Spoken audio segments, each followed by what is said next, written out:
And welcome back to my YouTube channel mechanical vitamin. आज हम deal करेंगे management principles. इसमें हम लोग बात करेंगे job design, job rotation, job enlargement, job enrichment और साथ में लीडरशिप को भी हम लोग इंक्लूड कर रहे हैं। ठीक है, मैंने कहा था कि संडे तक कंप्लीट हो जाएगा, लेकिन अभी कम से कम मिनिमम अगर देखा जाए तो 3 से 4 टॉपिक बाकी हैं। सो ये 3 से 4 टॉपिक जो बाकी हैं I will be covering within today as well as tomorrow. ठीक है, टुडे एंड टुमारो के बीच में मैं ये पूरा का पूरा आपका कंप्लीट कर दूंगा मैनेजमेंट का। ठीक है, मुझे पता है एक दिन एक्सटेंड हो रहा है, but because it takes a lot of time to prepare these PPTs and then deliver, so I am really sorry for it. But हाँ, आज और कल के बीच में, कल तक में आपका पूरा मैनेजमेंट खत्म हो जाएगा। आई will be providing MCQ for this particular portion separately on my Telegram itself. So Telegram group को अगर आप अभी तक ज्वाइन नहीं किए, सो प्लीज़ मेक श्योर करिए टेलीग्राम को ज्वाइन कर लीजिए।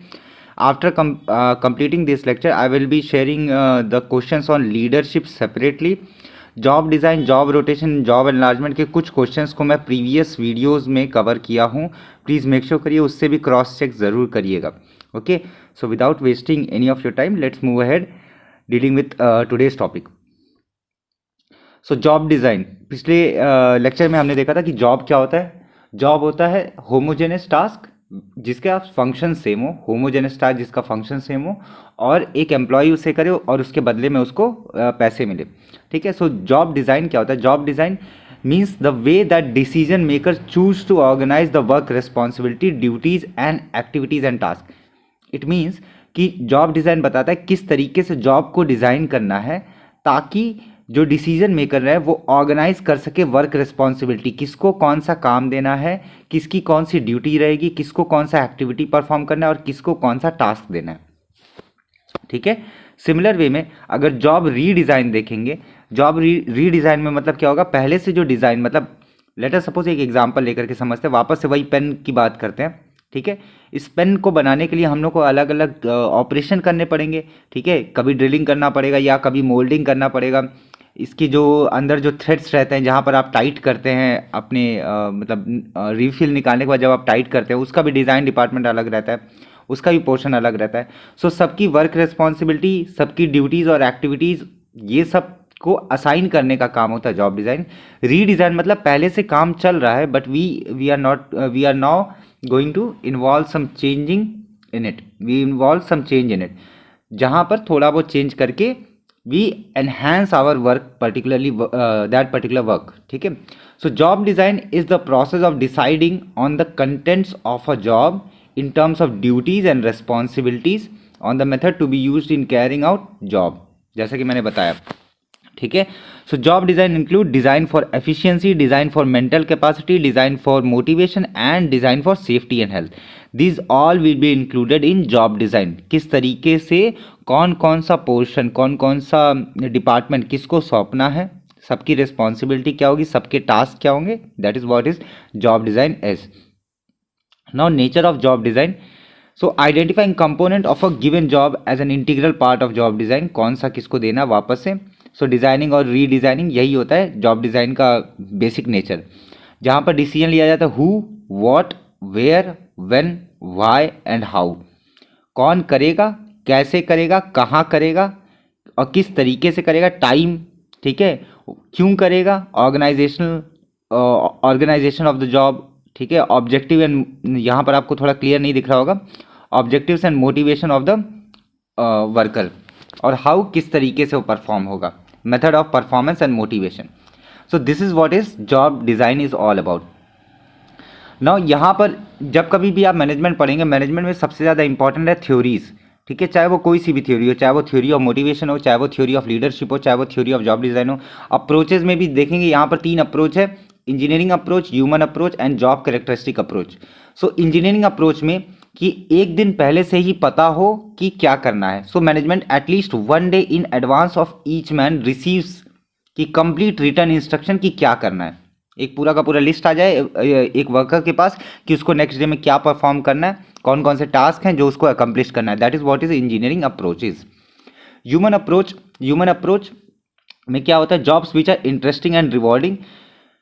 ठीक है, जहाँ पर जो इंटरेस्टिंग हो और जिसके थ्रू ज़्यादा फायदा हो, ये हमेशा ह्यूमन की टेंडेंसी रहती है। ऑब्वियस सी बात है, कोई भी लेटर सपोज आप अपने आप को वर्कर के जगह पर रख करके देखें, वर्कर किस तरीके से सोचेगा। वर्कर वो काम करना चाहेगा जो उसे थोड़ा लुभावना लगे, थोड़ा अच्छा लगे, और साथ में उसको उससे मॉनेटरी बेनिफिट ज़्यादा हो। ठीक है, सो हमेशा ह्यूमन अप्रोच रहेगी इंटरेस्टिंग और रिवॉर्डिंग। इसके पीछे एक साइंटिस्ट का नाम है हर्जबर्ग। ये बहुत इंपॉर्टेंट नेम है, ये कई बार रिपीट भी होंगे पूरे के पूरे मैनेजमेंट में। So Herzberg research popularise that enhancing need satisfaction through what is called job enrichment. Job enrichment के द्वारा उसको सेटिस्फैक्शन मिलना जरूरी है, क्योंकि that is what is human approach is about. So job characteristic approach में क्या होगा कि work is equals to reward is equals to satisfaction. यहाँ पर भी नाम याद रखिएगा, हैकमैन एंड ओल्डहम की कौन सी थ्योरी थी, जॉब कैरेक्टरिस्टिक अप्रोच की थ्योरी थी। तो ये सारे नाम आप जरूर याद रखिएगा। जॉब कैरेक्टरिस्टिक मतलब स्किल कितना वेरी होना चाहिए, task identity, task significance, autonomy and feedback, ये सब कुछ किस में आता है, जॉब के कैरेक्टरिस्टिक अप्रोच में आता है। नेक्स्ट बात करेंगे कुछ थ्योरीज के बारे में, classical theory, behavioural theory and situational theory.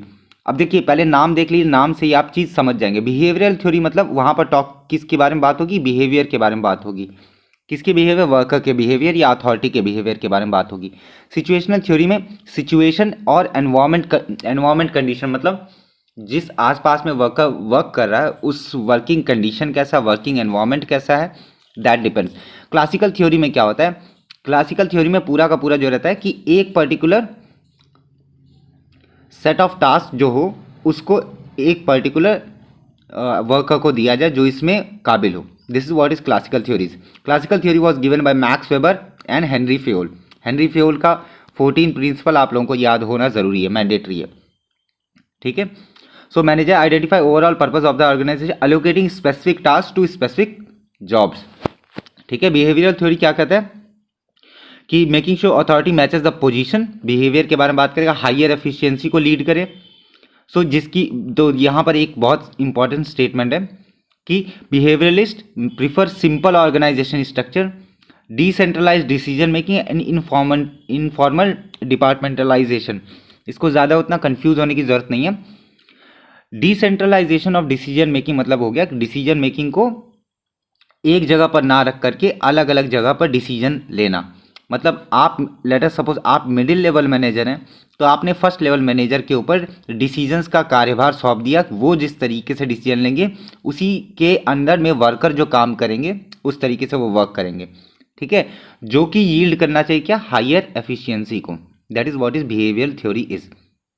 Situational theory, influence of external environment, ठीक है, on the allocation of responsibilities and task within the organization, work groups and jobs. इसका मतलब क्या हो गया, सिचुएशन के हिसाब से, एक्सटर्नल एनवायरनमेंट के हिसाब से जिस जगह पर वर्कर वर्क कर रहा है उसके बेसिस पे जॉब को डिज़ाइन करना पड़ता है, ताकि जो रिस्पॉन्सिबिलिटी एक पर्टिकुलर वर्कर को मिल रही है वो उसको पूरी अच्छी तरीके से उसको निभा पाए।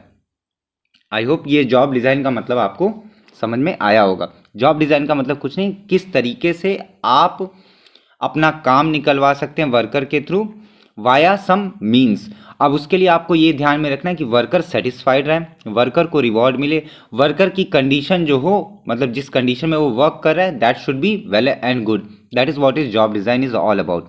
ठीक है, नेक्स्ट बात करेंगे जॉब रोटेशन। जॉब रोटेशन में आपके कलीग्स होंगे, आपके या आपके फ्रेंड्स होंगे या आपके कोई रिलेशन में होंगे, वो कभी वो नाइट शिफ्ट करते हैं, कभी वो मॉर्निंग शिफ्ट करते हैं, that is shift wise rotation.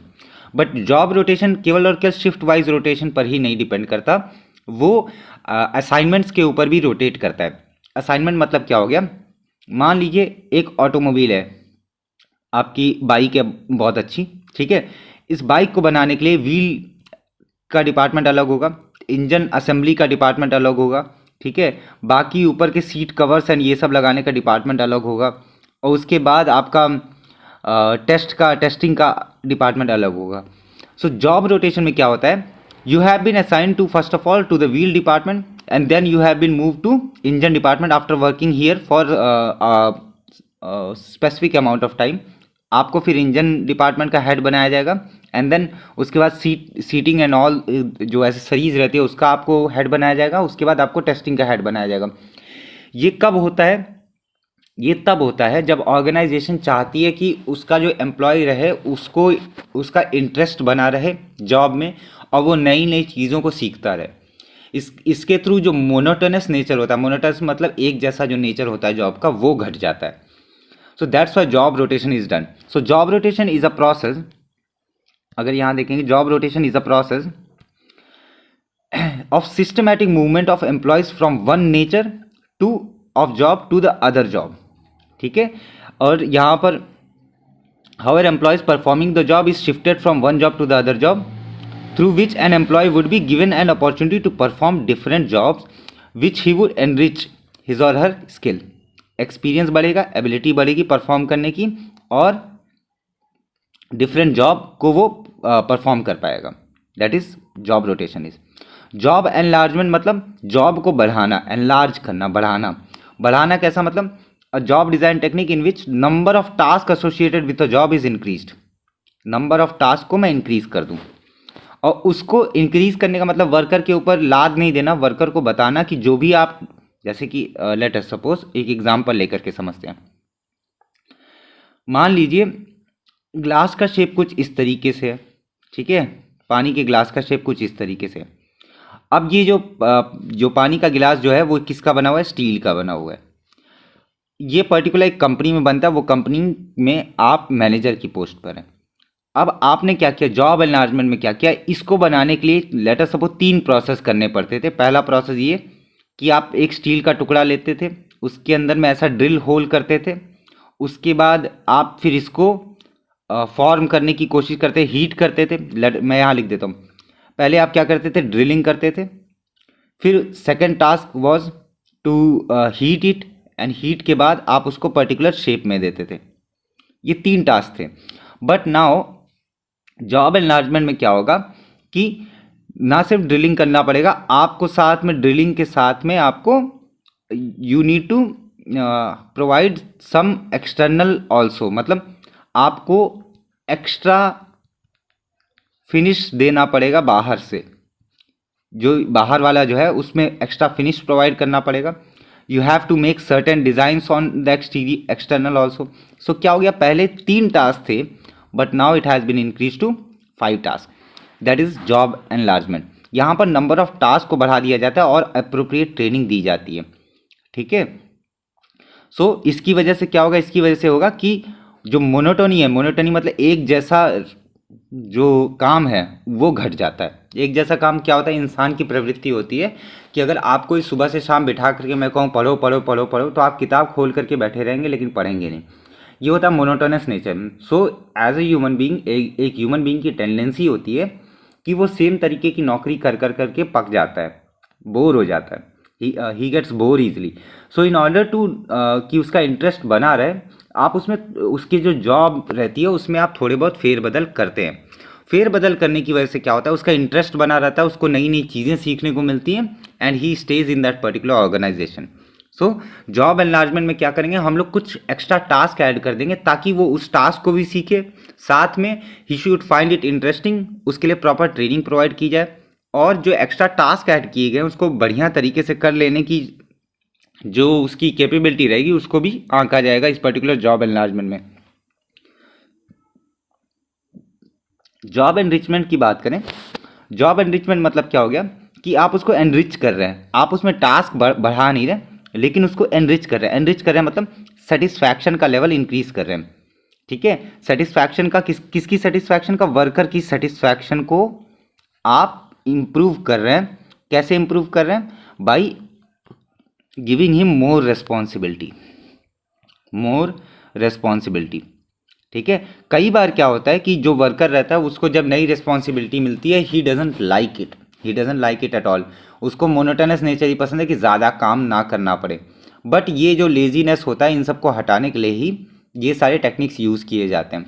So job enrichment में क्या होगा, new sources of job satisfaction by increasing levels of responsibility of the employ in an organization, ठीक है।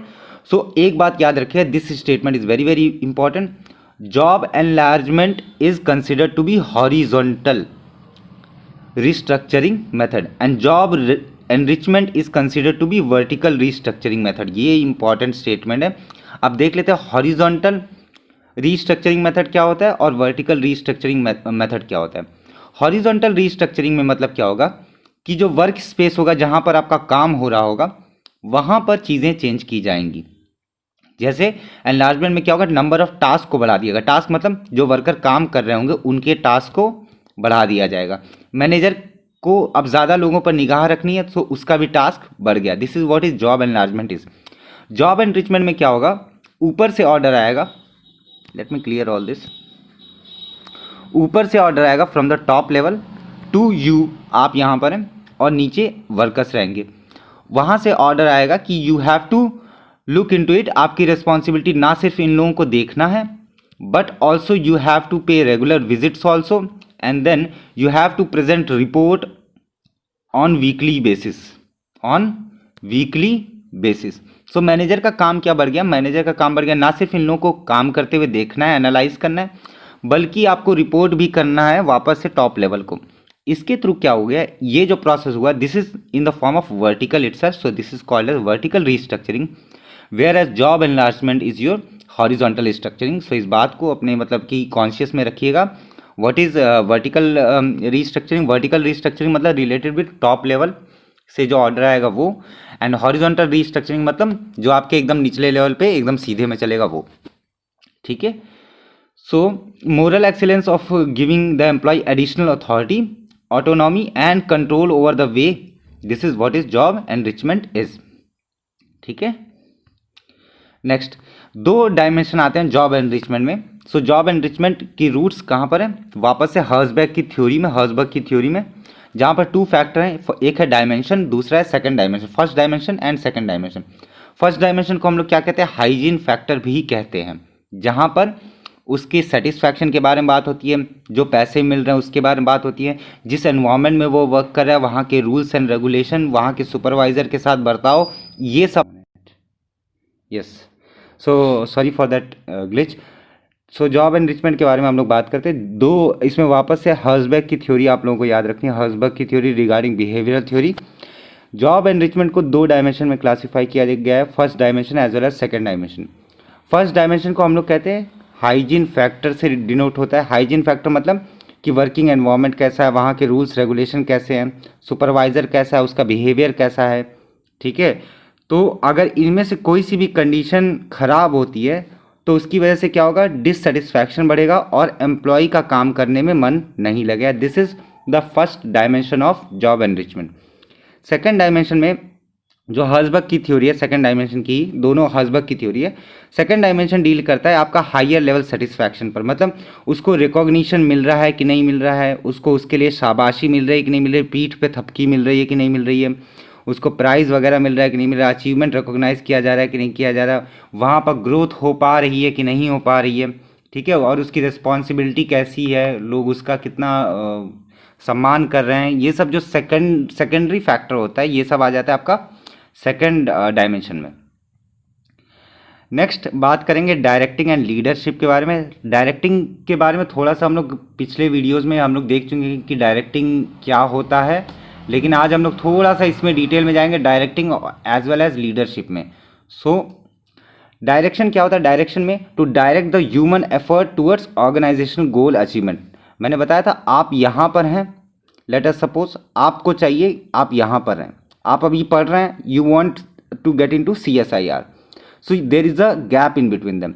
सो कितना आप एफर्ट करेंगे, ह्यूमन एफर्ट, ठीक है, किस तरीके से आप अपने एफर्ट को पूरी तरीके से कंसंट्रेट करेंगे ताकि ये जो गैप है ये फुलफिल हो सके। So human effort towards organizational goal achievement is what is direction is.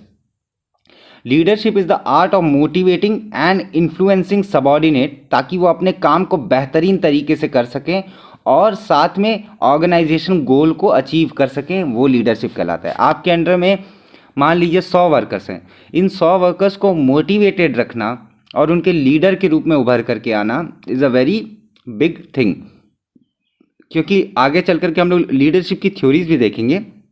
तो leadership is a art of motivating and influencing, उनको इस बात का समझाना कि आपका जो योगदान है, what ever the commitment of you in this particular company is, it is valuable. इसमें कहीं पर भी किसी को कोई दिक्कत होगी तो सीधा मैं हूँ, और अगर कोई गलती कोई सबऑर्डिनेट करता है so as a leader you should take the blame for it, you should be the responsible person. जितनी भी साउथ की मूवी है, मैक्सिमम साउथ की मूवी, महर्षि हो गई और भी मूवीज़ हो गई, इसमें लीडरशिप का अच्छा खासा एग्जाम्पल आप देखे होंगे, आई होप। ठीक है, so directing function is the action function that will test the managerial capability of running. Direction क्या होता है, जैसे आपने मूवीज वगैरह में देखा है, डायरेक्टर क्या होता है, डायरेक्टर डायरेक्ट करता है कि चीज़ें पहले जूम इन कहाँ होगा, पहले कैमरा कहाँ जाएगा, फिर कैमरा कहाँ मूव करेगा, उसके बाद कैसा होना है, एक्सप्रेशन कैसे आने हैं, रिकॉर्ड कैसा हो रहा है, वही काम डायरेक्टर का होता है इन एन ऑर्गेनाइजेशन ऑल्सो, कि वो किस तरीके से मैनेजर फंक्शन कर रहा है, उसकी कैपेबिलिटीज़ कितनी है, वो जिस चीज़ के लिए उसको नियुक्त किया गया है क्या वो पूरी तरीके से उस काम को कर पा रहा है या नहीं कर पा रहा है, ये सब कुछ इंक्लूडेड होता है आपका डायरेक्शन फंक्शन में। सो डायरेक्टिंग की बात ही करेंगे तो देखिए यहाँ पर आता है परसुएसिव लीडरशिप। 3 पॉइंट है, पहला पॉइंट ये, दूसरा एंड तीसरा। ठीक है, सो पर्पस के बारे में पहले बात करेंगे। पर्पस में क्या है, persuasive leadership helps in accomplishment of organizational goals through integrating effort of different department। आपको एक गोल पाना है, आपके अंडर में डिफरेंट डिपार्टमेंट वर्क कर रहे हैं, उस गोल को अचीव करने के लिए आप चाहते हैं तीनों के तीनों डिपार्टमेंट आपसी सहयोग के साथ उस पर्टिकुलर गोल को पाएं। That is the first purpose of direction. आप उन लोगों को गाइड करें, डायरेक्ट करें, बताएं कि आप तीनों डिपार्टमेंट का कैसा रोल रहेगा इस पर्टिकुलर वर्क के लिए, ताकि उस गोल को अचीव किया जा सके। सो डायरेक्शन केवल और केवल डिपार्टमेंट को एकत्रित करना, इकट्ठा करना ही नहीं होता। डायरेक्शन का काम ये भी रहता है कि पहचानना उन लोगों को जिनके पास एक्स्ट्रा स्किल्स हो, अच्छी स्किल्स हो, और उनको उस काम का कार्यभार सौंपना जिसके लायक वो हैं। ठीक है, मतलब टैलेंट और स्किल को पहचानना, साथ में क्या, साथ में एक ऐसा वर्क कल्चर डेवलप करना जहां पर एम्प्लॉयज़ को कोई भी बदलाव से चिढ़ ना मचे। ठीक है, वो हमेशा जाने कि जो भी आप डिसीजन ले रहे हैं बदलाव का, वो अच्छे के लिए ले रहे हैं। सो यहाँ पर 3 पॉइंट थे। एक था परसुएसिव लीडरशिप का, जहाँ पर इंटीग्रेट करेंगे तीनों एम्प्लॉय को। उसके बाद आइडेंटिफाई करना होगा किसको, टैलेंट एंड स्किल को। साथ में आपको एक ऐसा वर्क कल्चर डेवलप करना पड़ेगा जहाँ पर जो एम्प्लॉय रहें, जहाँ पर जो एम्प्लॉयज़ रहें, वो एम्प्लॉय फियर को चेंज को फियर की तरह ना कंसिडर करें, उसको ग्रोथ की तरह ट्रीट करें। स्कोप के बारे में बात करेंगे, डायरेक्शन के स्कोप के, डायरेक्टिंग के स्कोप के। सो स्कोप क्या है, supervision of subordinates as per the company's objective, plans, policies, programmes and schedules. Leadership comes through ambit of direction as what is provided a game plan for the subordinates to follow in order to achieve targets, communication, motivation and command. अब देखिए scope मतलब देखिए purpose क्या है, किस लिए वो है, स्कोप क्या है, उसका दायरा क्या है। सो पहले में क्या होगा कि किस तरीके से कंपनी के प्लान्स, पॉलिसीज़ और प्रोग्राम्स और शेड्यूल्स को फॉलो किया जा रहा है, सबऑर्डिनेट्स उसको किस तरीके से उस टारगेट को अचीव कर पा रहे हैं कि नहीं कर पा रहे हैं, आपस में कितना कम्युनिकेशन है, ऐसा ना हो कि कम्युनिकेशन गैप हो, मतलब वहाँ आप कुछ और कह रहे हैं और वर्कर्स तक बात कुछ और पहुँच रही है। मोटिवेट करते रहें और साथ में एक पर्टिकुलर कमांडिंग अथॉरिटी रहे, सेंट्रल कमांड रहे, ताकि चीज़ें बेहतरीन तरीके से हो सके। एट दी एंड में एज अ मैनेजर आपका रोल केवल और केवल ये ध्यान में रखना है कि आपको अपना जो गोल है उसको अचीव करना है। मान लीजिए वही पेन कंपनी का अगर एग्जांपल लें, तो आपके अंडर में डिपार्टमेंट में आप बहुत सारे लोग होंगे। उस पर्टिकुलर डिपार्टमेंट में अगर बहुत सारे लोग हैं, बहुत सारे डिपार्टमेंट्स हैं, उस बहुत सारे डिपार्टमेंट में बहुत सारे लोग हैं, आप ये चाहते हैं कि इस दुनिया का सबसे बड़ा पेन किंग बनना, मतलब पेन एम्पायर खड़ा करना सबसे बड़ा, उसके लिए आपका जो एफर्ट रहेगा वो उस कंपनी के प्रति रहेगा कि आप दुनिया के सबसे बड़े पेन एम्पायर खड़ा करें। इसके लिए आपको सभी डिपार्टमेंट्स को डायरेक्ट करना पड़ेगा, बताना पड़ेगा कि ये तुम लोगों का काम है, तुमको ऐसे ही मूव करना है, यहाँ से यहाँ जाना है, ये हम लोग का ऑब्जेक्टिव है। आपको उनको मोटिवेट करना पड़ेगा कि ये केवल मेरा ऑब्जेक्टिव नहीं है, आप लोगों का भी इससे भला होगा, सो आप भी मेरे साथ इसको फॉलो करिए। साथ में एज एक लीडरशिप का रोल भी क्रिएट करना पड़ेगा, ताकि ये देखने के लिए कि जो भी आप काम दे रहे हैं डिपार्टमेंट्स को, वो डिपार्टमेंट अच्छी तरीके से कर पा रहे हैं कि नहीं कर पा रहे हैं, उनके ऊपर कमांड देना, साथ में उनके बीच में कम्युनिकेशन प्रॉपर तरीके से रखना। These are all the your scope and purpose of directing. Okay now theory of leadership के बारे में बात करेंगे। Now this is very very very important. So जो मैं पीडीएफ आज रात तक में मैं प्रोवाइड कर दूंगा रिगार्डिंग क्वेश्चंस, ठीक है, that will be totally based on leadership because this is very very important. It will be around 50 to 60 question on leadership itself. आपको ये चीज़ बढ़िया से समझनी है। डिफरेंट लीडरशिप थ्योरीज हैं, जहाँ पर ग्रेट मैन थ्योरी है, ट्रेड थ्योरी है, बिहेवियरल थ्योरी है, कंटिजेंसी थ्योरी है, सिचुएशनल थ्योरी है ना। थ्योरीज ऑफ लीडरशिप पढ़ने के पहले पहले लीडरशिप के बारे में जान लेते हैं। तो एक लीडर कैसा होता है? अपने सोमनाथ सर जैसा, जो आपके इसरो के हैं हेड, उनकी तरह किस तरीके से एक लीडर होता है? आप क्या सोचते हैं? Late us suppose Narendra Modi को आप कंसिडर करते हैं leader, he is a leader, कुछ लोग सोचते हैं। कुछ लोग सोचते हैं कि Rahul Gandhi is a leader. कुछ लोग सोचते हैं कि मतलब जो भी आपके दिमाग में इमेज आ रही है उस इमेज को आप रखिए अपने सामने, एंड देन उसकी जो क्वालिटीज़ है उसको आप उस पर आप फोकस करिए। Let us suppose you are considering APJ Abdul Kalam as the leader, ठीक है। सो एपीजे अब्दुल कलाम की जो क्वालिटीज थी, ऑनेस्टी थी, इंटीग्रिटी थी, साथ में क्या उनके अंदर वर्किंग नेचर बहुत अच्छा था, उनके पास एक साउंड नॉलेज था।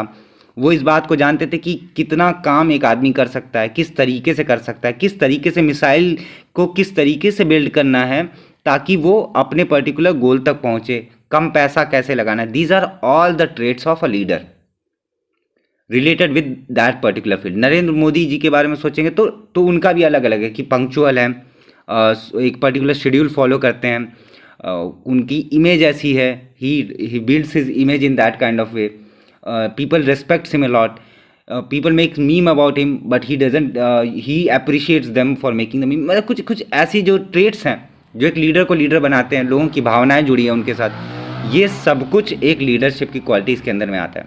लेकिन क्योंकि लीडरशिप का रोल अभी से नहीं बल्कि जब से आपका इंडस्ट्रियल रेवोल्यूशन हुआ है तब से स्टार्ट हुआ है। सो लीडर एज अ लीडर बहुत सारी थ्योरीज आई हैं।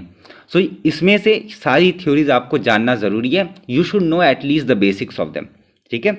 सो द लीडरशिप, पहली थ्योरी है great man theory, then trade theory, behavioural theory. Behavioural में दो है, Ohio as well as Michigan studies, then managerial grade behavioural theories के अंदर ही contingency theory, Fiedler and least preferred coworkers theory, cognitive resource theory. Situational theory में तीन theory, house path, leadership and Hersey Blanchard situational theory. ये सारी leadership की theory के ऊपर है and this is very very important.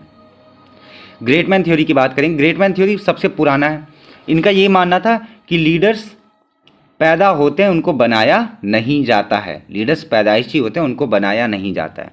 मतलब कोई बच्चा है, कोई बच्चा हुआ एंड देन उनके अंदर में कुछ ऐसा था ही जिसकी वजह से वो लीडर बन गए।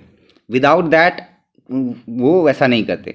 सो it is emphasise that a person born with और without necessary traits of leadership, ठीक है। इस पर फोकस कहाँ किया जाता है कि जो बच्चा, जैसे कि कोई बच्चा है, ठीक है, कोई एक छोटा सा बच्चा है, उसने कोई बचपन में कुछ काम किया, लेट अस सपोज उसने किसी को चोरी करते पकड़ लिया, ठीक है, और वो जा करके उसकी कंप्लेंट उसने पुलिस में दर्ज कराई।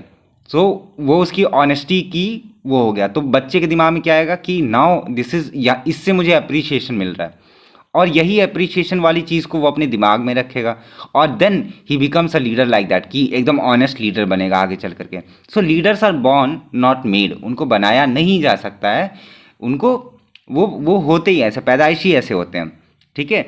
सो इनको फोकस किया जाता है विद और विदाउट नेसेसरी ट्रेट्स। ट्रेट्स मतलब हो गया क्वालिटीज़, ऐसा आप समझ सकते हैं, ठीक है। ये किसका थ्योरी है? ये है आपका ग्रेट मैन थ्योरी, जहां पर leaders are born not made. Okay, early explanation of leadership studies, traits of a great leader. यहाँ पर ग्रेट मैन थ्योरीज में कौन है? Gandhi, Lincoln, Napoleon. अब कंसिडर किया जाता है, क्यों कंसिडर किया जाता है, कभी बहुत टाइम रहेगा तब we will deal about it. Believe that people were born with these traits, only the great people possess them. All people were born with these traits and people only the great people possess them। केवल और केवल बहुत ज़्यादा great peoples के पास ऐसी qualities रहती है एक लीडर की, ठीक है। ऐसा ज़रूरी नहीं है। आप सोचते हैं गांधी जी का बचपन बहुत सही था, बचपन से ही वो लीडरशिप के लिए बने थे, तो that was an earlier theory, मैं यही कहूँगा। It doesn't means that this is the reality कि ये ऐसा ही होता है। No, that doesn't mean at all. ये तब बना था जब आपका इंडस्ट्रियल रेवोल्यूशन स्टार्ट हुआ था। सो दैट्स वाई पहले की theory great man theory. So great man actually emphasize the charismatic leadership ठीक है। करिश्मेटिक मतलब गिफ्टेड लीडरशिप, जो कि भगवान द्वारा उसको दी गई है। तो no matter what group such as natural leader find himself in, he will be always be recognized for what he is. According to great man theory of leadership, leadership calls for certain qualities: commanding personality, charm, courage, intelligence, persuasiveness and aggressiveness। अब देखिए, commanding personality, charm, courage, intelligence, persuasiveness and aggressiveness, ये सारी की सारी qualities आप maximum हमारे freedom fighters के अंदर देख पाते होंगे। जितने भी हमारे फ्रीडम फाइटर्स रहे उनके अंदर कमांडिंग पावर थी, ठीक है। पर्सनैलिटी उनकी वैसी थी, चाहे वो आपके भगत सिंह हो गए, चाहे आज़ाद हो गए, चाहे सुभाष चंद्र बोस हो गए। सबसे बढ़िया तो एग्जांपल सुभाष चंद्र बोस का ले सकते हैं। कमांडिंग पर्सनालिटी थी, चार्म था, करेज था, इंटेलिजेंस था, लोगों को जगाने का, लोगों को एक पर्टिकुलर गोल के प्रति ले जाने का, कि भारत देश की आज़ादी चाहते हैं, दैट वाज देयर गोल, उनके लिए उनको मोटिवेट करना और आगे बढ़ाना। These are all what great man theory tells, कि इनके पास पहले से ही ये सारे ट्रेट्स हैं, मतलब जब से पैदा हुए तभी से उनके अंदर लीडरशिप की क्वालिटीज़ रही है। और वो क्वालिटीज़ कैसी थी? साहस, charm, intelligence and so on. Next बात करें ट्रेट थ्योरी। ट्रेट थ्योरी मतलब क्या होगा? कैरेक्टरिस्टिक। कैरेक्टरिस्टिक कौन कौन से कैरेक्टरिस्टिक है जो बताते हैं कि पर्सन एक लीडर है कि नहीं है। सो ग्रेट मैन थ्योरी क्या कहता है कि इंडिविजुअल्स आर बॉर्न, उस तरीके से पैदा होते हैं, और बिना देखिए पहले इंग्लिश में देख लीजिए, individuals are born either with और without necessary traits for leadership, ये होता है great man theory. Trait theory क्या कहता है? Trait theory of leadership short personality, social, physical, intellectual traits that differentiate leaders from non leader. अब जो बच्चा पैदा हुआ, हम ग्रेट मैन थ्योरी क्या कहता है कि दिस बेबी मे और मे नॉट बी लीडर, मे और may not be leader depending upon कि भाई ये कैसा पैदा हुआ है उसके ऊपर। मैं कैसे पैदा हुआ मतलब इन द सेंस कि इसके अंदर की लीडरशिप क्वालिटी बाद में चल करके पता लगेगी, करेज इसका बाद में चल करके पता लगेगा कि किस तरीके का ये पर्सन बनेगा। ट्रेट थ्योरी बताता है कि जो जिस परिवेश में जो बच्चा पलेगा बढ़ेगा, the social behaviour, the physical intellectual characteristic जो वो डेवलप करेगा, that is what will make him a leader और नॉट अ लीडर। सो यहाँ पर ट्रेट व्यू जो है वो एनालिटिकल है थोड़ा सा। यहाँ पर वो बच्चे से हट करके उसके आसपास की चीज़ों पर, सोसाइटी पर, और साथ में उसके अपब्रिंगिंग पर, साथ में उसकी फिजिकल हेल्थ पे, इंटेलेक्चुअल ट्रेट्स पे कि वो कितना बुद्धिमान है कि नहीं है। सो दिस इज एनालिटिकल और प्रेडिक्टिव वैल्यू, ठीक है। यहाँ पर एक नाम याद रखिए, cats 1974, technical, conceptual and human skill. This is what main theory of trait theories, मतलब ये इस पर बेस्ड है। So theories that consider personality, social, physical और intellectual traits to differentiate leaders from non-leaders। So leadership के traits क्या होने चाहिए? Ambition, energy, desire to lead, honesty, integrity, self confidence, intelligence and job relevant knowledge। ये सब leadership traits है। traits मतलब क्या हो गया? characteristic हो गया, ठीक है। कि लेट अस सपोज आप कंसिडर अ ह्यूमन बीइंग, ठीक है। किसी भी दोस्त मित्र को आप अभी अपने दिमाग में कंसिडर कीजिए, चेक करिए क्या उसके पास एम्बिशन है, क्या उसके पास एम्बिशन है, क्या उसके अंदर एनर्जी है, हाँ एनर्जी है, क्या वो 4-5 लोगों को लेकर के आगे बढ़ सकते हैं। कभी आपने नोटिस किया होगा कि कोई बात है जो आप अपने कॉलेज के हेड को बताना चाह रहे हैं, मतलब आप बताना चाह रहे हैं कि ये पर्टिकुलर प्रोफेसर बढ़िया काम नहीं कर रहे या मुझे बढ़िया से पढ़ा नहीं रहे, तो कभी आप सोचिए, कभी आप ऐसे डिस्कशन कर रहे होंगे तो ये होता है ना कि मेन बात कौन करेगा, आगे कौन खड़ा रहेगा। सो अगर आप आगे खड़े होते हैं तो you are a leader, if someone else is there that person is the leader. So the desire to lead, कि हाँ मैं कर लूँगा, उसमें कोई दिक्कत नहीं, मैं बात कर लूँगा क्योंकि ये चीज़ गलत है। So that is the desire to lead. उसके अंदर ऑनेस्टी है कि नहीं है, इंटीग्रिटी है कि नहीं है, उसके अंदर पूरी तरीके से सेल्फ कॉन्फिडेंस है कि नहीं है, इंटेलिजेंस है कि नहीं है, और उसको पता है कि क्या करना है क्या नहीं करना है। These are all the characteristic of a leader. Trait theory is based on great man theory but it is more systematic in its analysis, ठीक है, सिस्टमैटिक है थोड़ा। सो यहाँ पर क्या होता है? Personality traits, abilities, motivators and personal traits. Abilities में क्या? Supervising ability, intelligence, initiative.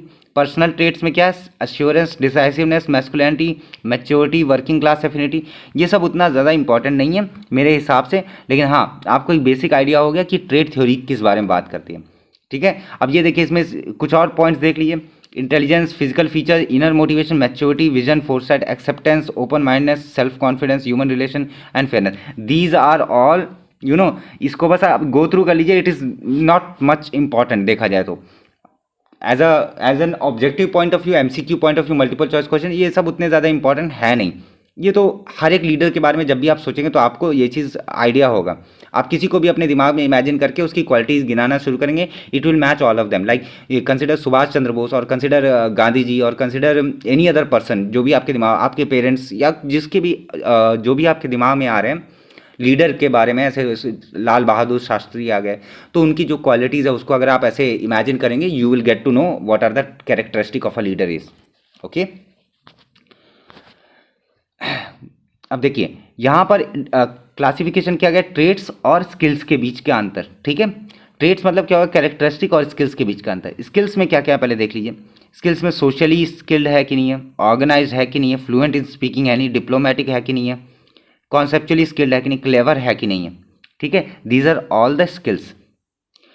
Trades मतलब कैरेक्टरिस्टिक में कि वो सिचुएशन के हिसाब से ढल जाता है कि नहीं ढल जाता है, एनवायरनमेंट को चेंज कर पाता है कि नहीं कर पाता है, एम्बिशन है कि नहीं है, ठीक है, डिसाइसिवनेस है कि नहीं है, उसके ऊपर लोग उम्मीद लगा सकते हैं कि नहीं लगा सकते हैं, पावर, मोटिवेशन, एनर्जेटिक है कि नहीं है, सेल्फ कॉन्फिडेंट है कि नहीं। This is what is difference between traits and skills. Skills को धीरे धीरे करके डेवलप किया जाता है, कैरेक्टरिस्टिक एक पर्टिकुलर नेचर बन जाता है बाई द सराउंडिंग और बाई द अपब्रिंगिंग और by your friends and circles and your struggle life. जो आपकी स्ट्रगल लाइफ रहती है, that also plays a very crucial role in developing your leadership qualities. Limitation क्या है कि ऐसा कुछ यूनिवर्सल कैरेक्टरिस्टिक नहीं है जो बता दे कि हाँ यही लीडरशिप है। ठीक है, traits predict behaviour better in weak than in strong condition. जब स्ट्रांग कंडीशन होगी तो उतना ट्रेड्स प्रेडिक्ट नहीं कर पाएगा, कैरेक्टरिस्टिक प्रेडिक्ट नहीं हो पाएगी ढंग से। ठीक है, unclear evidence cause and effect of relationship of leadership traits better predictor of the appearance of leadership than distinguishing effective and ineffective leader. ये इंपॉर्टेंट पॉइंट है।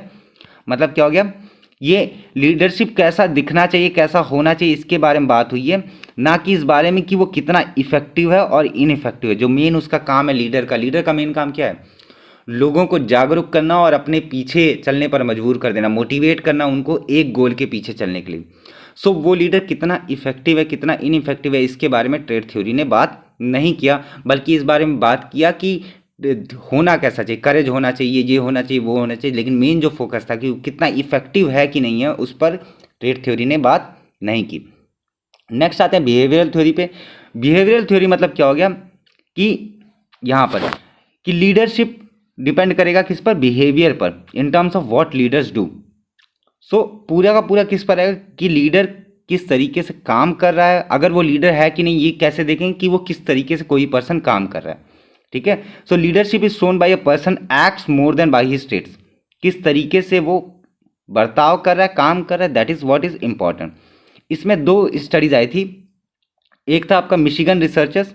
ठीक है, तो यहाँ देखिए, this is an appropriate new strategy adopted by Michigan researcher in sense emphasis on the traits is replaced by emphasis on leader behaviour. मतलब traits की बजाय हम लोग किस पर बेस करेंगे, लीडर बिहेवियर पे करेंगे। अब यहाँ पर देखिए, थोड़ा सा थ्योरीज के बारे में बात करेंगे।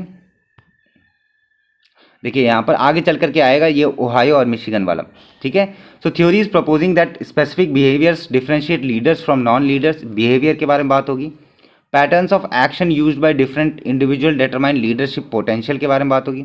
ठीक है, किस तरीके का वो एक्शन लेगा। ठीक है, एग्जाम्पल क्या होगा इसका, एग्जाम्पल में autocratic, democratic and laissez faire, ये वाला थ्योरी हम लोग देखेंगे। Next, Michigan studies employ centred versus task centred. Employ centred मतलब वर्कर के इर्द गिर्द में है या काम के इर्द गिर्द में है। ये वेरी वेरी इंपॉर्टेंट थ्योरी है। मिशिगन याद रखिए, Michigan studies is related with your behaviour theory. ठीक है,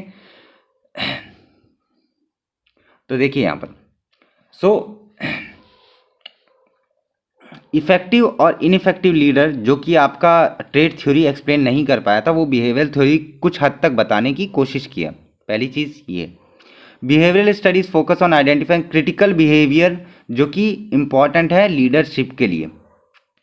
ओके, आइए अब थोड़ा आगे बढ़ते हैं। यहाँ पर ये इंपॉर्टेंट है, ओहायो स्टेट स्टडी और university of Michigan study.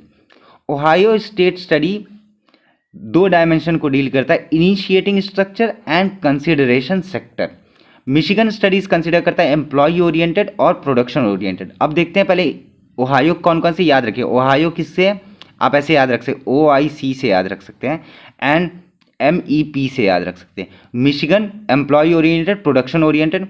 Ohio जगह है यार US में, मिशिगन भी वही है।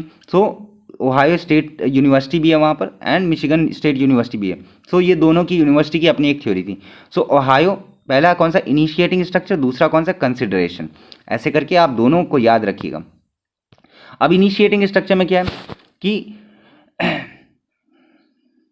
वो किस तरीके से एक पर्टिकुलर लीडर अपने रोल को डिफाइन करता है अपने सबऑर्डिनेट्स को और उनको एक पर्टिकुलर गोल अचीव करने के लिए आगे बढ़ाता है। तो the extent to which a leader is likely to define and structure his और her role and those of subordinates in search for goal attainment. मतलब जैसे कोई नया मैनेजर आया, उसने पूरे के पूरे वर्कर्स को देखा और कुछ वर्कर्स का काम उसको लगा कि ये लोग सही से नहीं कर रहे, इनका इस डिपार्टमेंट में नहीं, इस डिपार्टमेंट में ज़्यादा इंपॉर्टेंस रहेगा। So it changes that. ये होता है आपका इनिशिएटिंग स्ट्रक्चर, ताकि वो अपने रोल को और साथ में अपने वर्कर्स के रोल को ध्यान में रख करके एक पर्टिकुलर गोल के प्रति काम कर सके। That is what initiating structure. Consideration में क्या होता है, कंसिडरेशन में कि आप एक तरीके का थोड़ा सा कंपैशन लाते हैं, थोड़ा म्यूचुअल ट्रस्ट डेवलप करते हैं। ठीक है, relationship characterized by mutual trust, respect for subordinates idea and regard for their feelings. ये एक इम्पॉर्टेंट पोर्शन है क्या, कि आप किस तरीके से बात कर रहे हैं, आप उनकी बातें सुन रहे हैं कि नहीं सुन रहे हैं, आप उनके जो आइडियाज़ वो दे रहे हैं उस पर अमल कर रहे हैं कि नहीं कर रहे हैं। ये आपका आ जाता है पूरी तरीके से किसमें, कंसिडरेशन थ्योरी में। ये दोनों के दोनों किस में है, ओहायो स्टेट स्टडी में। मिशिगन में क्या था, employ oriented and production oriented. Employ oriented मतलब एम्प्लॉय पर पूरी तरीके से फोकस रहेगा, जहाँ पर इंटरपर्सनल रिलेशन पर ज़्यादा ध्यान दिया जाएगा। Taking a personal interest in the needs of an employ, employ क्या चाहता है और साथ में क्या इंडिविजुअल डिफरेंस अमंग मेंबर उस चीज़ को एक्सेप्ट करे। मतलब जैसे कि क्या हो गया, एम्प्लॉय ओरिएंटेड में बहुत सारे एम्प्लॉयज़ हैं और आप हैं यहाँ मैनेजर, आप सारे एम्प्लॉयज़ की बात सुन रहे हैं, आप सारे एम्प्लॉयज़ का कहना मान रहे हैं। ये पूरी तरीके से क्या हो गया, एम्प्लॉय ओरिएंटेड हो गया, कि एम्प्लॉय को ये दिक्कत है, आप उसकी ये तकलीफ़ को दूर करें, आप मतलब यूआर टाइप की खुश करने की कोशिश कर रहे हैं। ये हो जाता है एम्प्लॉय ओरिएंटेड। प्रोडक्शन ओरिएंटेड में आपको फ़र्क नहीं पड़ता कि एम्प्लॉय किस कंडीशन में है, क्या है। सो उसके पास मेन काम क्या है कि आपको जो काम दिया गया आप उसको किस तरीके से बेहतरीन तरीके से कर पा रहे हैं या नहीं कर पा रहे हैं, उस पर्टिकुलर टास्क को आप कंप्लीट कर पा रहे हैं कि नहीं कर पा रहे हैं। This is the difference between employ oriented and production oriented. Next managerial grid के बारे में बात करेंगे। मैनेजेरियल ग्रिड एक तरीके का चार्ट आता है, ठीक है। यहाँ पर दो चीज़ों को डील किया जाता है, concern for people and concern for production. जैसे employ oriented and production oriented है, वैसे ही कंसर्न फॉर पीपल आपका कहाँ रहेगा, आपका रहेगा वाई एक्सिस पे एंड कंसर्न फॉर प्रोडक्शन आपका एक्स एक्सिस पे रहेगा। अब देखिए, जैसे मान लीजिए जो स्कोर रहता है यहाँ पर क्या लो है, यहाँ हाई है, यहाँ पर लो है और ऊपर क्या होगा, ऊपर हाई है, जैसा कि देख सकते हैं, ठीक है। अब यहाँ पर नाम देखिए, country club management, team management, middle of the road management, improvised management, authority compliance. अब अगर इसको आप एक एक करके देखेंगे तो यहाँ देखिए, लेट अस सपोज आप यहाँ पर कहीं पर है, इस पॉइंट पर है, इस पॉइंट पर है, जहाँ पर प्रोडक्शन की कंसर्न आपको बहुत ज़्यादा नहीं है, ठीक है, कम है प्रोडक्शन की कंसर्न, और आपको पीपल की कंसर्न भी कम ही है, तो उसको क्या कहेंगे, इम्प्रोवाइज्ड मैनेजमेंट कहेंगे। जहाँ पर minimum effort to get required work done to sustain the organisation, मतलब बहुत मिनिमम काम करना पड़े और साथ में आप लोगों के प्रति भी ध्यान ना दो। ये आ जाता है किसमें, इम्प्रोवाइज्ड मैनेजमेंट में आ जाता है। अथॉरिटी कंप्लायंस में क्या होगा, अथॉरिटी कंप्लायंस मतलब जैसा अथॉरिटी कह रही है उसको पूरी तरीके से आप फॉलो करें, जैसा अथॉरिटी से ऑर्डर है उसको पूरी तरीके से फॉलो करें। इस केस में क्या होगा, इस केस में आपको फ़र्क नहीं पड़ता कि आपके अंडर में वर्कर्स की कंडीशन कैसी है, आपको मतलब क्या होगा कि प्रोडक्शन बढ़ा है कि नहीं बढ़ा है। सो यहाँ कहीं पर आप लाई करेंगे। ये हो जाता है अथॉरिटी कंप्लायंस, जहाँ पर प्रोडक्शन तो हाई हो गया लेकिन कंसर्न फॉर पीपल क्या हो जाएगा, कम हो जाएगा। Middle of the road management मतलब क्या होगा, 5/5 मतलब क्या हो गया कि आप दोनों पर ध्यान देंगे, आप प्रोडक्शन पर भी ध्यान देंगे और साथ में पीपल के कंसर्न को भी ध्यान में रखेंगे। टीम मैनेजमेंट में क्या होगा, प्रोडक्शन भी हाई रहेगा और साथ में आप पीपल के कंसर्न्स को भी सुनते रहेंगे थ्रू अ कॉमन, ये देखिए, through common stake. Country club management में क्या होगा, कंट्री क्लब मैनेजमेंट में प्रोडक्शन तो कम रहेगी लेकिन वही हो जाएगा कि पूरी तरीके से एम्प्लॉय ओरिएंटेड अप्रोच हो जाएगी, कंसर्न फॉर पीपल वहाँ पर ज़्यादा हो जाएगा।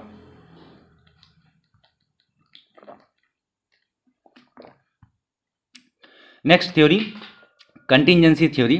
ये नाम आप जरूर याद रखिए। कंट्री क्लब मैनेजमेंट कब होता है, टीम मैनेजमेंट कब होता है। टीम मैनेजमेंट कब है, याद रखिए, प्रोडक्शन जब ज़्यादा रहेगा और कंसर्न फॉर पीपल ज़्यादा रहेगा। ये चीज़ें ऐसे करके आपको याद रखनी पड़ेंगी, ठीक है। जैसे आ सकता है, what do you understand by authority compliance, high production, less people concern, less production, high people concern, ऐसे करके आपके ऑप्शंस आ सकते हैं। सो this is very very important. Next, contingency theory के बारे में बात करेंगे। Contingency theory and situational theory. Contingency theory में कौन कौन से थ्योरी है, फीडलर मॉडल है, हर्शे ब्लैंकेट मॉडल है, leadership member exchange theory, path goal theory and leader participation model है। सो अब देखिए, हम लोग ने बात कर लिया ट्रेड के बारे में। ट्रेड किसके बारे में बात करता है, कैरेक्टरिस्टिक के बारे में। बिहेवियर किसके बारे में बात करता है, किस तरीके से वो बर्ताव करेगा। एक तरीके का ये दोनों हम लोग को हमको क्या लीडरशिप के बारे में आइडिया दे दिए। बट इसमें एक इंपॉर्टेंट कंडीशन मिसिंग है, वो है एनवायरमेंट। एनवायरमेंट जिसमें लीडर एग्जिस्ट करेगा, जिसमें लीडर एग्जिस्ट करेगा। So contingency theory deals with additional aspect of leadership effectiveness study. मतलब मान लीजिए यहां पर कंडीशंस के बारे में बात किया गया है। लेट अस सपोज कि you take an officer rank आप लीजिए, कि मिलिट्री के किसी ऑफिसर रैंक को लीजिए जो अभी मिलिट्री में सर्व कर रहा है बहुत हाई पोस्ट पे, and he is the commanding officer. उसको वो he is a leader, he is a born leader. तो if he comes into a production job, जहाँ पर मशीनें लगी हुई हैं और प्रोडक्शन की जॉब मिल जाती है उसको, लेट अस सपोज, तो क्या वो वहाँ पर अपने लीडरशिप में चेंजेस ला पा रहा है कि नहीं ला पा रहा है, इफेक्टिव तरीके से हो पा रहा है कि नहीं हो पा रहा है। क्योंकि leadership is characterised by the kind of work which we do. जिस तरीके का काम कर रहे हैं उस हिसाब से भी लीडरशिप डिफाइन होती है, ठीक है। इसका मतलब क्या हो गया कि उस एनवायरमेंट के बारे में बात करेगा जहां पर उसको मेन लीडरशिप क्वालिटी शो करनी है। That environment condition plays a very crucial role. और यही बात करता है कौन सा, आपका कंटीजेंसी थ्योरी, जिसमें पहला आता है फीडलर मॉडल। जहां पर क्या होता है, the theory that effective groups depends upon a proper match between a leader style of interacting subordinates and degree to which situation gives control and influence to the leader. मतलब क्या हो गया, यहाँ पर दो चीज़ें हैं। यहाँ पर दो चीज़ें क्या है कि एक लीडर क्या चाहता है, ठीक है, लीडर्स रिक्वायरमेंट, ठीक है, और साथ में क्या, leader situation. Leader situation, leader की requirement and situation. So leader का स्टाइल डिपेंड करेगा, लीडर स्टाइल मतलब लीडर की जो रिक्वायरमेंट है कि वो किस तरीके से सबऑर्डिनेट के साथ इंटरैक्ट करेगा, और लीडर सिचुएशन कि वो किस तरीके से इन्फ्लुएंस कर पाएगा। यहाँ पर तीन चीज़ें स्टेप हैं, identifying leadership style, defining situation, matching leaders with the situation, matching leaders requirement with the situation. बात समझ में आई। दोनों में फ़र्क क्या है कि किस तरीके से वो है सबऑर्डिनेट्स के साथ वो कैसे बात करेगा, क्या है इंटरेक्ट करने का, और किस तरीके की कंडीशन में वो है। मतलब कंडीशन मतलब कि अगर मान लीजिए कि कंपनी डूबने वाली है and new leader comes into the system, a new manager comes into the system, and how can he make sure कि ये कंपनी डूबे नहीं, सो कंट्रोल और इन्फ्लुएंस कर दे। So to which the situation gives control and influence to the leader.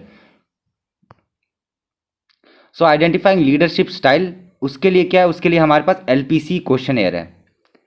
किस तरीके का स्टाइल, लीडरशिप की रिक्वायरमेंट्स को फुलफिल करने के लिए, मतलब लीडरशिप की जो स्टाइल है। बिलीव्स अ की factor in leadership success is the individual basic leadership style. किस तरीके की लीडरशिप स्टाइल है, वेदर ही इज करेजियस, सब उसके अंदर करेजियस फैक्टर बहुत ज़्यादा है, इंटीग्रिटी कम है, ऐसा करके कुछ जो उसकी लीडरशिप स्टाइल है उसको पता करने के लिए हम लोग LPC क्वेश्चनेयर लेते हैं। LPC क्वेश्चनेयर में क्या होता है, LPC मतलब लीस्ट प्रीफर कोवर्कर क्वेश्चनेयर। यहाँ पर क्या होता है कि हम लोग एक टाइप का स्लिप दे देते हैं, उस पर मल्टीपल क्वेश्चन रहते हैं, उस पर मार्क करके फिर फीडबैक लिया जाता है।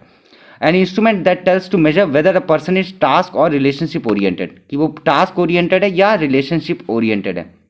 टास्क ओरिएंटेड मतलब जो काम दिया गया है उसके ओरिएंटेशन में है, या फिर वो एम्प्लॉय का ध्यान रखने के लिए है, रिलेशनशिप ओरिएंटेड है, मतलब आपसी तालमेल बिठाने के लिए है। ये आपका LPC theory, this is important, least prefer coworker theory. So this is important. So अगर लो एलपीसी स्कोर आता है तो क्या होता है, उसको कहा जाएगा जो लीडर लाया गया है, जो लीडर है वो टास्क ओरिएंटेड है। अगर हाई एलपीसी रहेगा तो क्या रहेगा, person is relationship oriented, person is relationship oriented. अब ये एलपीसी कैसा होता है, कुछ इस तरीके का होता है, जहाँ पर हाईएस्ट मार्किंग जो रहेगी वो सबसे हाई मार्क रहेगा और जो लोएस्ट रहेगा वो आपका लेस रहेगा। जैसे प्लेजेंट हाईएस्ट कौन सा, 8 में हाईली प्लेजेंट, 1 में अनप्लेजेंट। सो ऐसे करके डिफरेंट डिफरेंट यहाँ पर आपको पूरा का पूरा एक क्वेश्चनेयर रहता है, पूरा का पूरा डेवलप्ड। यहाँ पर जो एम्प्लॉयज़ रहते हैं वो ऐसे मार्क कर देते हैं 8 4 3 ऐसे ऐसे करके मार्क कर देते हैं, एंड देन ये क्वेश्चनेयर वापस से मैनेजमेंट के पास जाता है and they analyse it whether the particular leader is effective और ineffective, whether he is task oriented और एम्प्लॉय ओरिएंटेड। ये होता है आपका एलपीसी। तो यहाँ पर क्या होता है, अगर लेस है तो क्या होगा, टास्क मोटिवेटेड है, ठीक है। मिडिल एलपीसी क्या होगा, सोशियो इंडिपेंडेंट लीडर, एंड 64 और हाई एलपीसी मतलब motivated by relationship, motivated by relationship, ये सब है, ठीक है। कंटिजेंसी मॉडल देखेंगे। कंटिजेंसी मॉडल में क्या है कि यहाँ पर लीडर और मेंबर के रिलेशनशिप, टास्क स्ट्रक्चर और पावर को डिफाइन किया जाता है। मतलब क्या हो गया, लीडर मेंबर रिलेशनशिप गुड है या पुअर है, टास्क कैसा है, हाई स्ट्रक्चर या लो स्ट्रक्चर, हाई स्ट्रक्चर और लो स्ट्रक्चर, एंड पावर को कैटेगराइज किया गया है, जहाँ पर low LPC, middle LPC, high LPC and low LPC यहाँ आता है। मतलब वेरी पुअर और वेरी गुड हम लोग को नहीं चाहिए, हम लोग को क्या चाहिए, हम लोग को हाई एलपीसी वाले रिक्वायर्ड रहते हैं। अगर देखेंगे यहाँ पर हाई, एक सेकंड रुकिए, एलपीसी हम लोग को बेसिक जो चाहिए रहता है वो ऐसा चाहिए होता है कि एलपीसी मतलब लीस्ट प्रीफर्ड कोवर्कर्स, हम लोग को जो स्कोर चाहिए रहता है वो स्कोर हम लोग को आइडियल स्कोर चाहिए रहता है कि ना ही वो बहुत ज़्यादा एम्प्लॉय ओरिएंटेड रहे, ना ही बहुत ज़्यादा टास्क ओरिएंटेड रहे, कि उसको आप मतलब कि लोगों के फीलिंग्स और लोगों की परवाह हो ही ना, वो केवल अपना काम फुलफिल करना जानता हूँ। यहाँ से क्या होता है कि अगर कोई भी एक पर्सन, कोई भी एक लीडर अगर पूरी तरीके से काम के प्रति ही रहेगा, सो जो पीपल जो रहेंगे वो लोग क्या को डिससेटिस्फैक्शन महसूस करेंगे और वो अपना काम ढंग से नहीं कर पाएंगे। So as a leader it's a responsibility कि आप लोगों का भी ध्यान में रखें। सो एम्प्लॉय ओरिएंटेड उसको रहना पड़ेगा साथ में, क्योंकि उसको गोल को अचीव करने के लिए इंक्लूड किया गया। सो गोल अचीव करने के लिए he have to be task oriented. So आपको कुछ ऐसा लाना पड़ेगा जहाँ पर it should be like neither totally people oriented nor totally task oriented, but in the middle of both of them. So defining the situation, मैंने क्या कहा था, सिचुएशन और स्टाइल। सो सिचुएशन में क्या है, leader member relation, task structure, position, power, ठीक है। लीडर मेंबर रिलेशन में डिग्री ऑफ कॉन्फिडेंस, ट्रस्ट वगैरह की बात होती है। टास्क स्ट्रक्चर में बात होगी जॉब असाइनमेंट की, कौन कौन सा जॉब किसको असाइंड है। पोजीशन पावर में क्या होगा, degree of influence, a leader has over power, variable, hiring, promotion, and in सब पर उसका कितना पावर है, ठीक है। ये है आपका डायमेंशंस। मतलब क्या हो गया, इसमें कुछ आपको ज़्यादा जानने की जरूरत नहीं है, आपको बस ये पता लगाना है। देखिए मैं आपको सिंपल सा बता रहा हूँ, ध्यान में क्या रखना है, ध्यान में आपको नाम याद रखना है और बस उसका मोटा सा पोर्शन याद रखना है कि उसमें कौन कौन से पोर्शन थे। मोटा सा पोर्शन मतलब कि कंटिजेंसी थ्योरी किसके बारे में बात करेगा, कंडीशंस के बारे में बात करेगा। फील्डर मॉडल में क्या था, फील्डर मॉडल में हम लोग लीडर की जो स्टाइल रहेगी उसको हम सिचुएशन के साथ मैच करने की कोशिश करेंगे। उस सिचुएशन को मेजर करने के लिए हम लोग क्या एलपीसी क्वेश्चनर तैयार करते हैं। एलपीसी क्वेश्चनर में क्या होता है, अगर लो एलपीसी है तो मतलब क्या होगा, टास्क ओरिएंटेड, अगर हाई एलपीसी है तो मतलब क्या होगा, रिलेशनशिप ओरिएंटेड है। एलपीसी कुछ इस तरीके से दिखता है, आप लोग को पढ़ना कुछ इस तरीके से, समझ रहे हैं। ऐसा नहीं कि आपको एक एक लाइन बैठ करके पढ़ना है, आपको पढ़ना कुछ इसी तरीके से। नाउ यहाँ पर देखिए, यहाँ पर matching leaders with the situation, मतलब क्या होगा, या तो आप लीडर को चेंज करिए और सिचुएशन के हिसाब से फिट करिए, या तो आप सिचुएशन को चेंज करिए और लीडर के हिसाब से फिट करिए। These are the two things which improve leader effectiveness. Leader की इफेक्टिवनेस बढ़ाने के लिए ये दो चीज़ें कर सकते हैं, ठीक है। कॉग्निटिव रिसोर्स थ्योरी जो है, a theory of leadership that states that stress unfavourably effects the situation and intelligence and experience can lessen the influence of stress on the leader. ये एक बहुत इंपॉर्टेंट रिसोर्स थ्योरी है, cognitive resource theory. इस theory में क्या कहा गया है, बहुत आराम से सुनिए। अगर आप बहुत ज़्यादा स्ट्रेस लेंगे किसी भी चीज़ को लेकर के, सो वो उस सिचुएशन को बदतर बनाएगा, ठीक है। लेकिन अगर आप जितना एक्सपीरियंस रहेंगे उस मामले को लेकर के, आप अगर लेट अस सपोज आप पेपर दे रहे हैं, आप उस पहली बार पेपर दे रहे हैं, आपको बहुत ज़्यादा टेंशन हो रही है, क्या होगा, कैसे होगा, क्या है। सो ये आपकी सिचुएशन को और बिगाड़ेगा। लेकिन यहीं पर अगर आपके पास थोड़ा एक्सपीरियंस होगा टेस्ट देने का, पेपर देने का, और आपके पास थोड़ा सा एक पर्टिकुलर अमाउंट ऑफ नॉलेज रहेगा, तो आप क्या करेंगे, आप स्ट्रेस से इन्फ्लुएंस नहीं होंगे। उस स्ट्रेस को, वो स्ट्रेस रिड्यूस हो जाएगा कि होगा कि नहीं होगा, वो स्ट्रेस आपका क्या होता है, कम हो जाता है। ये होता है आपका कॉग्निटिव रिसोर्स थ्योरी। सो फील्डर ओरिजिनल मॉडल, अब देखिए ये सब मैं चाहता हूँ स्क्रीनशॉट ले लीजिए, पढ़ लीजिए, क्योंकि आई वुड से कि ये उतना ज़्यादा है नहीं। अगर देखेंगे अभी तो क्या है, रिफाइनमेंट ऑफ फील्डर्स मॉडल, उसमें क्या है, focus on stress as the enemy of rationality, leaders intelligence, low stress, high stress, ये सब बेसिक बातें हैं। अगर स्क्रीनशॉट लेना चाहते हैं ले सकते हैं, वरना कमेंट कर दीजिएगा तो मैं ये पीपीटी अपने टेलीग्राम चैनल पर भी अपलोड कर दूंगा। बात करते हैं नेक्स्ट थ्योरी की, वो है Hersey and Blanchard theory, Blanchard situational theory. यहाँ पर सिचुएशन के बारे में पूरी तरीके से बात होगी कि सिचुएशन कैसी है।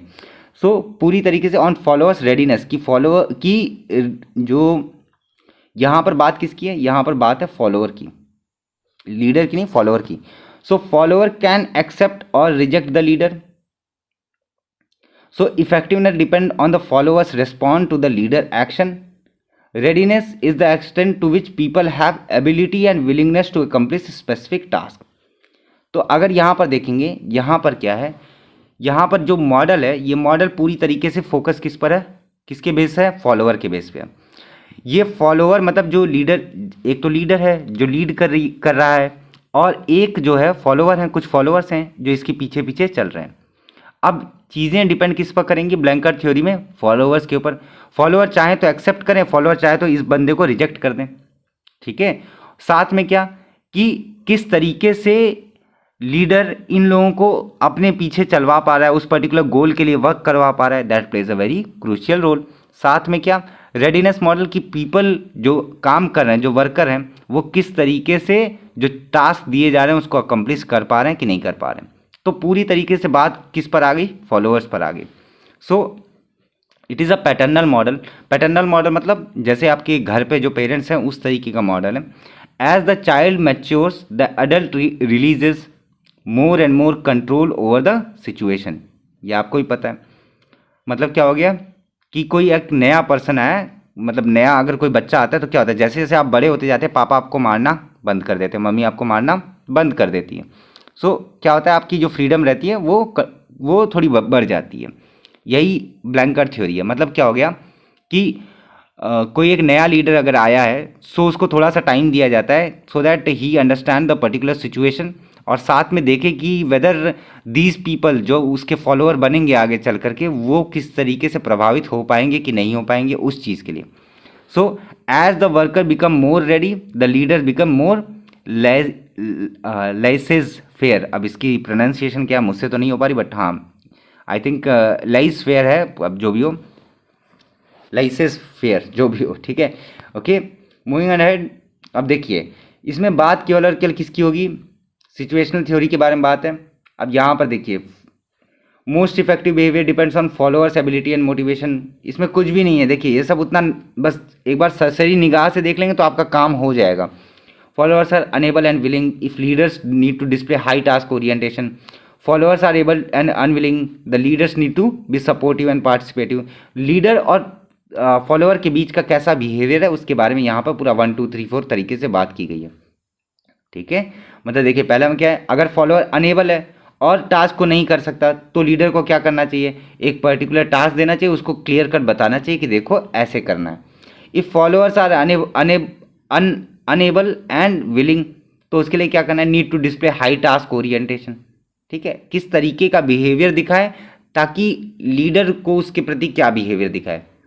मतलब बच्चे जिद करें तो पेरेंट्स क्या करते हैं, पेरेंट्स उनको बोलते हैं कि बेटा बर्थडे में ले लेना या कभी और ले लेना। ये क्या होता है, ये सिचुएशन के हिसाब से चीज़ें चेंज होती हैं। ऐसे ही अगर फॉलोअर पूरी तरीके से काम करने को इच्छुक है कि हाँ मैं काम करूँगा और मैं पूरी जो भी आप काम दोगे मैं पूरी तरीके से करूँगा, तो लीडर को कुछ करने की ज़रूरत नहीं है। अगर फॉलोअर काम कर सकता है लेकिन उसका मन नहीं है करने का, सो उसको क्या करे, सपोर्ट करे, उसको थोड़ा बढ़ावा दे, मोटिवेट करे, अरे यार कर लो, हो जाएगा, चीज़ें बहुत आसानी के साथ हो जाएगी तो जल्दी फ्री हो जाओगे। ये सब चीज़ें जो होती हैं, this is what a leader is. So situation के हिसाब से, सिचुएशन मतलब फॉलोअर की जो सिचुएशन है उस हिसाब से अगर जो लीडर एक्ट कर पा रहा है कि नहीं कर पा रहा है, that is behave Hershey's and blanket theory. अब ये कुछ मॉडल है, इसको बस देख लीजिए, उसमें उतना ज़्यादा सोचने की ज़रूरत नहीं। टास्क बिहेवियर और रिलेशनशिप बिहेवियर, यहाँ पर देखेंगे तो delegating, participating, selling and telling, ये सब उतना घुसने की इसमें ज़रूरत नहीं है। बस ये याद रखिएगा कि यहाँ पर जो टास्क बिहेवियर है वो यहाँ पर पहुँच के इमेच्योर है, यहाँ पर मैच्योर है, ठीक है। सपोर्टिव बिहेवियर, यहाँ पर बिहेवियर लेस सपोर्टिव है, यहाँ पर हाई सपोर्टिव है, इतना ही आपको याद रखना है। अब देखिए जैसे कि क्या हो गया, अगर मान लीजिए सेक्शन 1 में, so provide specific instruction and closely supervise performance, ये पूरा का पूरा चार्ट क्या है, ये बिहेवियर के उसमें है। बिहेवियर मतलब आपका जैसा फॉलोअर बिहेव कर रहा है, लीडर को कैसा बिहेव करना चाहिए। मान लीजिए जो फॉलोअर का जो बिहेवियर है उसमें क्या, टास्क का बिहेवियर जो है वो इमेच्योर है, ठीक है, और रिलेशनशिप कैसा है, रिलेशनशिप कमज़ोर है, तो उसको प्रॉपर इंस्ट्रक्शन देना चाहिए। जैसे कि पिछले वाले स्लाइड में मैंने बताया, इसको ग्राफिकली ये चीज़ शो किया गया है, ठीक है। इसको एक बार स्क्रीनशॉट ले लीजिएगा, एक बार देख लीजिएगा, आपको चीज़ें समझ में आ जाएंगी, एक एक चीज़ पढ़ेंगे। जैसे S2 में क्या है, S2 में क्या है, देखिए यहाँ पर क्या है, टास्क बिहेवियर क्या है, इमेच्योर कैटेगरी में हाई, और यहाँ पर क्या है, रिलेशनशिप बिहेवियर भी क्या है, हाई। सो मतलब क्या हो गया, ये आपका HTNHR, HTNLR, यहाँ देखिए R1, R2, S3, yes. S2 is explain decisions and provide opportunity for clarification. अगर वो ढंग से काम नहीं कर रहा है और आपका उसके साथ रिलेशनशिप अच्छा है, ठीक है, तो क्या करना चाहिए, ये करना चाहिए। अगर वो ढंग से काम, टास्क बिहेवियर कर रहा है, अगर वो टास्क ढंग से कर रहा है और आपका उसके साथ कैसा बिहेवियर है, अच्छा बिहेवियर, तो आप आइडियाज़ आपसे शेयर करें। ये सब चीज़ें आपके ब्लैंकेट थ्योरी में है, सिचुएशनल थ्योरी में। Last, I think so this is last, नहीं, इसके बाद पाथ गोल थ्योरी भी है, काफ़ी बड़ा है, काफ़ी बड़ा है, अभी काफ़ी टाइम है। Okay, next talking about leader member exchange theory. So leader member exchange theory, leaders create in, देखिए it's been already 1 hour, so it's a request to you all to make sure कि इतना आप पहले पढ़िए। Next वाला जो lecture रहेगा, पहले आप यहाँ तक देख लीजिए, I will upload slides up to this particular, पहले आप देख लीजिए, ढंग से सुन लीजिए। बाकी की जो बची हुई जो थ्योरीज हैं regarding your leadership, I will complete in today itself, ठीक है, इन द नेक्स्ट वीडियो। जो बाकी थ्योरीज हैं उसको मैं कवर करूँगा, साथ में मैं मोटिवेशनल थ्योरी भी उसी के साथ में कंप्लीट करूँगा, क्योंकि मैंने आप लोगों से एक दिन का और टाइम मांगा है। सो कल तक में मैं आपका जो इन्वेंट्री वाला जो पोर्शन है उसको भी कवर कर दूंगा, इन्वेंट्री एंड प्रोक्योरमेंट वाला वो कवर कर दूंगा। ये वीडियो अगर पसंद आए तो प्लीज़ मेक श्योर करिए लाइक कर दीजिएगा, ठीक है। Because of lack of time मैं ऐसा कर रहा हूँ, वरना मैं ऐसा कभी करता नहीं, ठीक है। लाइक कर दीजिएगा, शेयर कर दीजिएगा, and comment if you have any sort of doubt. अभी तक में मतलब लीडर मेंबर एक्सचेंज थ्योरी के पहले तक में, क्योंकि अभी काफ़ी बाकी है लीडर मेंबर एक्सचेंज थ्योरी, और ये घंटा, ये अगर मतलब लेक्चर अगर 2 घंटे का हो जाएगा, so you will be feeling bored as well as आप लेथार्जिक महसूस करोगे और बोर हो जाओगे। फिर आप इसको 2x की स्पीड पर देखोगे और कुछ समझ में नहीं आएगा। सो पहले इतना देख लीजिए, in next lecture it's my promise I will deal with it. So thank you so much for watching. Okay, I will and this particular video here itself. So thank you so much for watching, have a very good day, happy preparation, जय हिंद, जय भारत।